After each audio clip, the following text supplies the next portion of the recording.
প্রিয় শিক্ষার্থী, দ্বিতীয় অংশে তোমাদেরকে স্বাগতম। ইট ইজ ইউজড মোস্টলি, এটা সাধারণত মানে ব্যাপকভাবে ব্যবহার হয় ড্যাশ ডেকোরেশন, কোনো কিছু জন্যে হলে, জন্যে বা নিমিত্তে, আমরা জানি ফর, নিমিত্তে বা জন্যে হলে তাহলে it is use mostly for decoration, মানে সৌন্দর্য বর্ধনের জন্য এটি ব্যবহার করা হয়। People dash all walks of life, মানে সর্বস্তরের জনগণ, মানে বিভিন্ন জায়গা থেকে আসা জনগণ, তাহলে people from all walks of life, from মানে থেকে আর কি, অল অক্স অফ লাইফ জীবনের বিভিন্ন ক্ষেত্র থেকে আসা মানুষজন ইউজ ব্যবহার করে, ফেলোয়ার্স ইউজুয়ালি সাধারণত ড্যাশ ন্যাশনাল ওকেশন, এই যে বিভিন্ন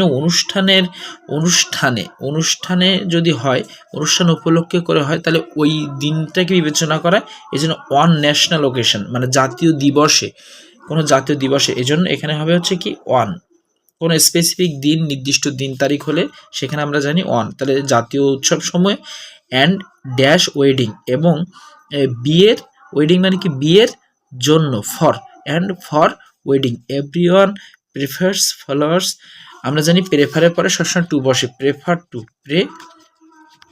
টু, এটা হচ্ছে অ্যাপ্রোপ্রিয়েট প্রিপোজিশন, তাহলে এই প্রত্যেকে prefers followers to expressing the love and devotion, তাদের মানে এই যে ভালোবাসার, ডিভোশন মানে উৎসর্গতা, মানে স্যাক্রিফাইস বলা যেতে পারে, তাহলে প্রত্যেকে তাদেরকে এইটা প্রেফার, পছন্দ করে, ফুলকে ভালোবাসার বা এই আনন্দ বা তাদের যে ত্যাগ, এইটা মানে প্রকাশের ক্ষেত্রে কেউ কেউ যদি এটা প্রেফার ফলোয়ার্স ফর দিয়ে দেয়, তাহলে সেটাও হয়ে যাবে টু অথবা